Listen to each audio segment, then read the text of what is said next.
ये खबर पारुल यूनिवर्सिटी द्वारा प्रस्तुत की गई है। विपक्षी गठबंधन इंडिया अलायंस की बहुत महत्वपूर्ण बैठक दिल्ली में हुई।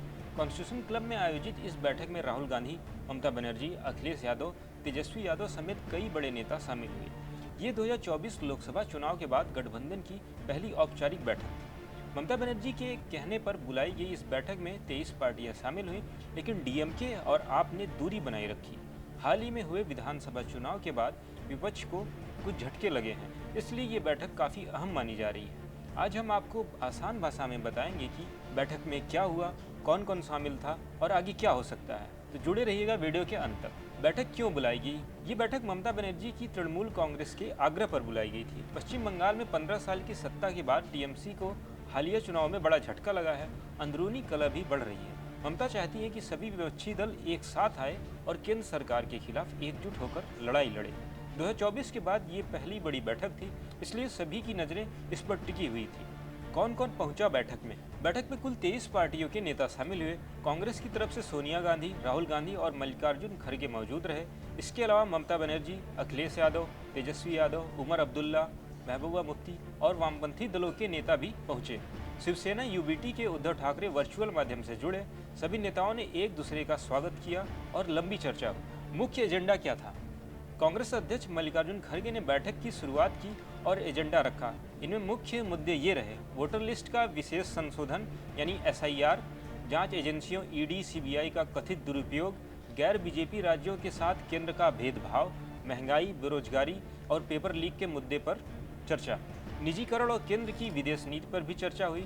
नेता इन मुद्दों पर केंद्र सरकार पर हमला बोलने की रणनीति बनाने वाले हैं। डीएमके ने क्यों बनाई दूरी? तमिलनाडु की पार्टी डीएमके ने बैठक का बहिष्कार किया। उन्होंने कांग्रेस पर धोखा देने का आरोप लगाया। हाल ही में तमिलनाडु विधानसभा चुनाव में डीएमके सत्ता से बाहर हो गई थी।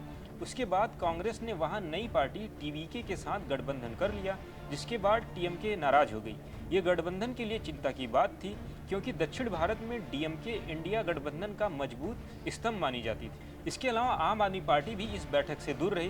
दिल्ली में आप और कांग्रेस के बीच रिश्ते पहले से ही तनावपूर्ण रहे हैं। बैठक से ठीक पहले दिल्ली के कई चौराहों पर राहुल गांधी के खिलाफ पुराने पोस्टर्स लगाए गए, जिसमें ममता, शरद पवार, उदयनिधि स्टालिन और अरविंद केजरीवाल के पुराने बयान थे।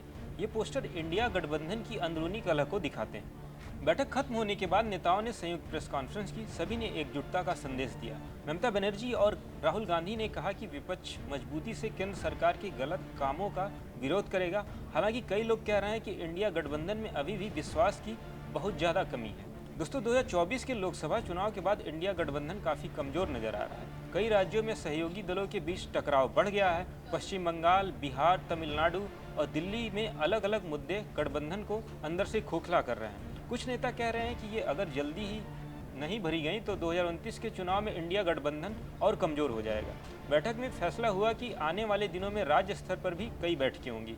विपक्षी दल महंगाई, बेरोजगारी और पेपर लीक जैसे जन मुद्दों पर आंदोलन चलाने की तैयारी कर रहे हैं। लेकिन सवाल ये है, क्या इंडिया गठबंधन अपनी आंतरिक लड़ाइयों को भुलाकर एक मजबूत विपक्ष के रूप में उभर पाएगा या नहीं? या ये बैठक सिर्फ फोटो सेशन तक ही सीमित रह जाएगी? विपक्ष अभी भी एकजुट होने की कोशिश कर रहा है, लेकिन रास्ता आसान नहीं है।